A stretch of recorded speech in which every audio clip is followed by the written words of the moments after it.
Hello दोस्तों, स्वागत है आपका हमारे यूट्यूब चैनल स्टडी टेक्निकल में। आशा करता हूँ आप स्वस्थ होंगे और आपकी पढ़ाई अच्छी चल रही होगी। आज का ये हमारा फिलहाल जो विषय है कि UP triple S C PET में जो लास्ट 15 दिन है लगभग, तो उसमें हमारी क्या रणनीति रहे और किस तरीके से हम अच्छे से अच्छा अपने स्कोर गेन कर सकें, तो उसके बारे में हम चर्चा करेंगे। क्योंकि दोस्तों लास्ट समय जो रहता है उसमें ये तो आपको भी पता है कि 15 दिनों में ऐसा तो कुछ खास नहीं हो सकता कि जिससे कि आप एकदम कि जीरो से एकदम हीरो बन जाओ।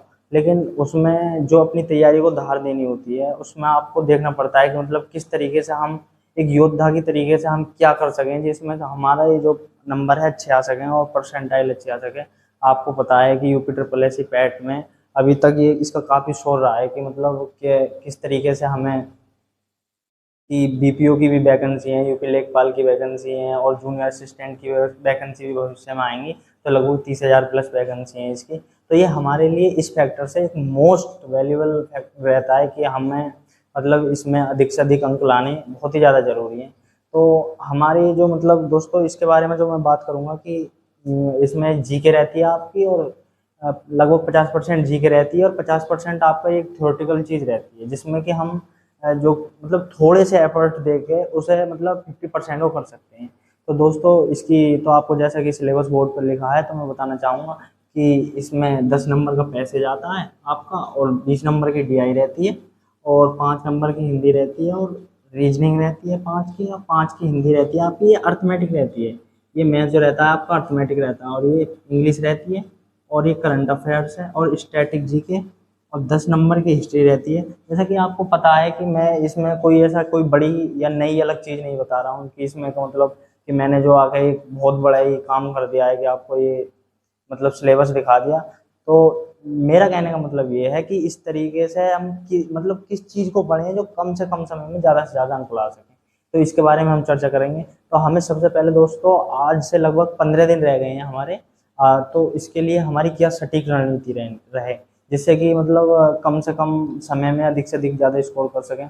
तो सबसे पहले हमारा जो रहेगा इसमें कि हमें रोज के रोज कम से कम 3 से 4 डीआई तो हमें रोज सोल्व करनी है, जिससे कि हमारी कैलकुलेशन में ग्रोथ होगी। कैलकुलेशन में ग्रोथ होगी तो आप जो एग्जाम में जो है, तो उसमें एग्जाम में आपको ऐसी कैलकुलेशन जो नई कैलकुलेशन नहीं दिखेगी। नई कैलकुलेशन का का सारांश ये है कि आपको जो एक प्रकार से देखते हैं नहीं कि मॉक टेस्ट में जब हम किसी भी चीज़ को सोल्व करते हैं तो एक हिचकिचाहट सी महसूस होती है। अगर आप घर से ही इस चीज़ की प्रैक्टिस करके जाओगे तो आपकी कैलकुलेशन बहुत ही मजबूत हो जाएगी, जिससे कि आपको वहाँ पर कोई ऐसी खास नई चीज़ नहीं लगेगी। और मैं इसका बताना चाहूँगा कि डीआई को अगर मजबूत करना है तो रोज रोज मॉक टेस्ट दें, जिससे कि आपका स्कोर अच्छा रहे। तो इसके किसी भी संस्थान को दे सकते हैं आप, टेक्स्ट बुक का पास खरीद सकते हैं, या फिर आप RWA रोजगार विद अंकित सर का जो प्लेटफॉर्म है उस पर भी आप टेस्ट दे सकते हैं, जिससे कि आपकी डीआई में एक अच्छी बेहतरीन पकड़ हो सके। और डीआई देखो दोस्त भाई ऐसा है कि अगर डीआई एक ऐसा ऐसी चीज है या फैक्टर है जिससे कि हम जो डीआई को 100% नंबर भी इसमें लाए जा सकते हैं। क्योंकि जी के एक अनसर्टेन सिलेबस है जिसमें कि हम अनुमान ही लगा सकते हैं कि हाँ हमारा अच्छा स्कोर आ जाएगा, लेकिन इतनी इसकी सिक्योरिटी नहीं है कि श्योरिटी से कोई कह सके कि हाँ मैं इसमें इतना स्कोर ला दूंगा। तो सबसे पहले हमें ऐसी चीजें पकड़नी है जिसमें कि हम हाँ कि इसमें अच्छी तरीके से हम कि इसमें स्कोर कर सकते हैं। तो मेरा कहने का मतलब ये है कि आप पहले डीआई करें, डीआई के बाद आप हिंदी को करें। हिंदी आप किसी भी प्लेटफॉर्म की एक मैराथन ले सकते हैं, जैसे कि RWA रोजगार विद के सर की मैथ ले सकते हैं। क्योंकि दोस्तों इस समय जो है किसी भी विषय ना ही तो किसी भी विषय की क्लास लेने का टाइम है, क्योंकि किसी भी विषय का आप नहीं तो क्लास ले सकते हो क्योंकि इतना खास टाइम नहीं है। अगर किसी की अगर मैराथन भी लेने गए तो एक विषय की 5 मैराथन, लगभग 5 से 6 घंटे की मैराथन होगी, और 5 से 6 घंटे की उसे मैराथन देखेंगे। और अगर उसे देखने से ही ऐसा तो नहीं है कि उसे देखने के सिवाय ही कि उसे याद कर लिया जाएगा, इतनी तो मुझे नहीं लगता कि कोई तैयार कर सके हाथों हाथ देखने से। अगर इतनी ही लगातार अगर व्यक्ति देखने से ही अगर उसको याद कर ले तो वो लगभग 1 से 2 साल में तो क्या ही नहीं कर सकता है, यूपीएससी भी क्लियर हो सकती है, आपको ये भी पता है। तो उसके लिए आपको टाइम तो मेरे हिसाब से तो बेकार ही व्यर्थ करना है टाइम, कि जिससे कि आप क्लास देखें। क्योंकि इस समय सिर्फ सेल्फ स्टडी का समय है, जिससे कि आप लगातार रिवीजन कर सकें, तो रिवीजन करोगे, जितना जितना ज़्यादा अगर रिवीजन करोगे तो उससे जो है आपकी जो मतलब जो ऑप्शन एलिमिनेट करने की जो पावर रहेगी एग्जाम में वो अधिक से अधिक रहेगी।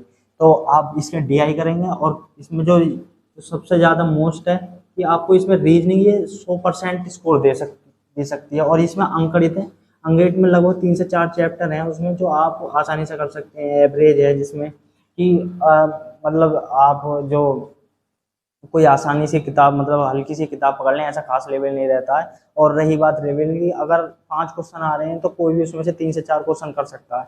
हाँ, 1 से 2 क्वेश्चन ऐसे होते हैं कि वो थोड़े हार्ड लेवल के होते हैं, जिससे कि जो मतलब जिसकी अच्छी पकड़ है तो वो ही कर सकेगा। लेकिन ये है कि मतलब कि 1 से 2 क्वेश्चन के पीछे ही अपना बेकार टाइम व्यर्थ किया जाए, जिससे कि 1 से 2 क्वेश्चन के पीछे हम बाकी जो मतलब डीआई में जो 20 क्वेश्चन आते हैं, और गद्यांश जो पैसेज रहता है हमारे हिंदी का उन्हें भी खो दें। तो जिससे कि हम अब समय वहाँ लगाने का समय है जहाँ पे कि अब आते हैं हम भाइयों कि मतलब ये इंग्लिश है। इंग्लिश का क्या होना है कि ये यूपी ट्रिपल एस सी मतलब उत्तर प्रदेश का ये एग्जाम है, जिसमें कि अधिक से अधिक जो हिंदी बोली जाती है, इसमें कुछ भाइयों की या कुछ जो, मैं ये नहीं कह रहा कि सबकी होती है, लेकिन इंग्लिश लगभग लगभग कमजोर होती है।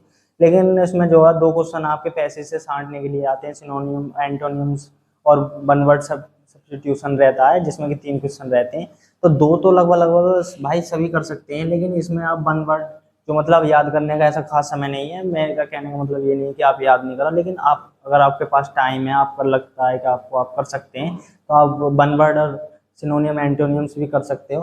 तो ये फिर आते हैं हम करंट अफेयर्स में। करंट अफेयर्स लगभग आपको पता है कि 10 नंबर की रहती है, और 10 नंबर की करंट अफेयर्स है, एक बहुत बड़ा मतलब रोल रहता है इसका एग्जाम में। तो आप करंट अफेयर्स में कुमार गौरव सर की मतलब मैराथन ले सकते हो, और मतलब कुमार गौरव सर की मैराथन ले सकते हो। अगर आप हमें मतलब कमेंट करके बता सकें कि मतलब उसकी हमारे पास लिखने का समय नहीं है, तो हमारी लाइब्रेरी में मतलब कुछ नोट्स बने हुए हैं, तो हम उन्हें प्रोवाइड कर देंगे आपके लिए। तो आप बता सकते हैं, क्योंकि भाई लिखने का टाइम नहीं है। जिससे कि आप एक बार मतलब वीडियो देखो 2x की स्पीड से या 1.5 की स्पीड से, और उसे मतलब एक बार देखने के बाद, और जो मतलब हम उसे आपको नोट्स प्रोवाइड कर देंगे, तो उनसे देख कर आपको रिवीजन करना है। बस एक बार सरसरी निगाह से देखना है, जिसमें कि सर ने लगभग 500 से 600 स्लाइड कराई हैं, जिससे कि मतलब एक बार अगर आप सरसरी निगाह से 2-3 बार उसे लगातार देख जाओगे, तो मतलब एग्जाम में अगर उनमें से अगर क्वेश्चन आया तो आपका गलत नहीं होगा।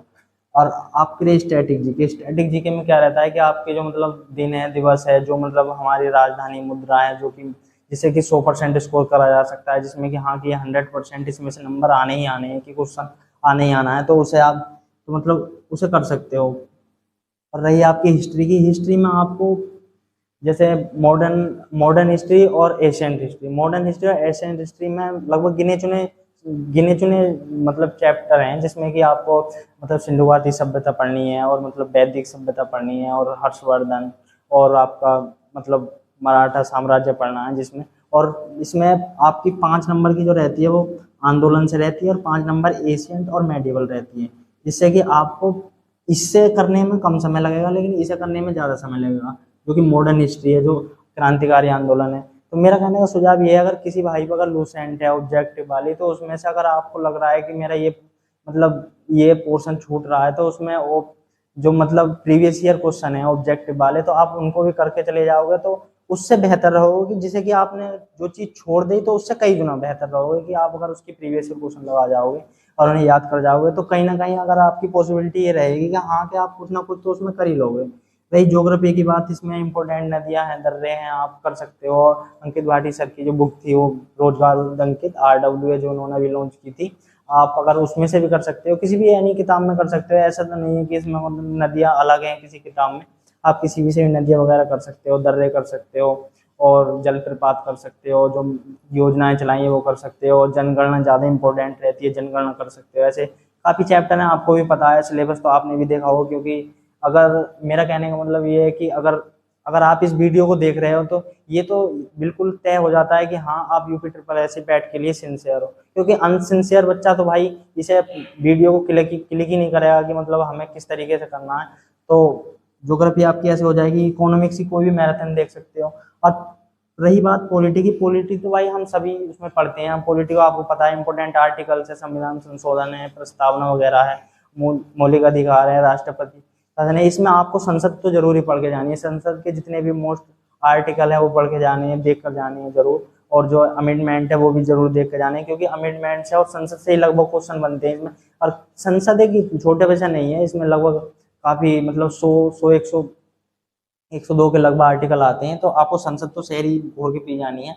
और रही आपकी साइंस की बात, साइंस में अगर साइंस आपको पढ़नी है अब समय में, जो मतलब ये स्ट्रेटेजी जो है ये उसके लिए है जिसकी मतलब अभी तक लगभग कुछ नहीं हुआ है, जिसकी मिड मिड में तैयारी है। तो आप सबसे पहले मेरे, तो आपकी जो मतलब प्रायोरिटी रहनी चाहिए, पहले बायोलॉजी, फिर फिजिक्स, फिर केमिस्ट्री। फिजिक्स में जो इम्पोर्टेंट है कि मतलब आपकी जो खोज है, बैरोमीटर, मीटर वगैरह, जो मीटर जो मतलब यंत्र हैं वो किसके काम आते हैं, और गति जो मतलब उसके मात्रक वगैरह, ये चीज़ें हैं जो आपको करनी है इसमें। फिर बायोलॉजी में एंजाइम, विटामिन वगैरह, ये जो इम्पोर्टेंट चीज़ें हैं वो करनी है, क्योंकि इतना खास समय नहीं रहा है 15 दिन में, ये सिर्फ रिवीजन का समय है। लेकिन ये कहते हैं ना कि गाँव में कि मरकनी बैल से सूना सार सही है, तो उससे अगर आप कुछ नहीं कर सकते तो कुछ तो इसमें मतलब ऐसा गेन कर सकते हो कि और से तो आपको सही करना होगा, जिससे कि आप कर सकते हैं। और आप लगातार रिवीजन करते रहिए, यही हमारी सलाह है। और मतलब करंट अफेयर्स के लिए आप मतलब कमेंट में बता सकते हैं कि आपको करंट अफेयर्स चाहिए, तो हमारे पास लिखी हुई हमारी लाइब्रेरी में आपको इसका कंटेंट प्रोवाइड कर दिया जाएगा। थैंक यू, धन्यवाद।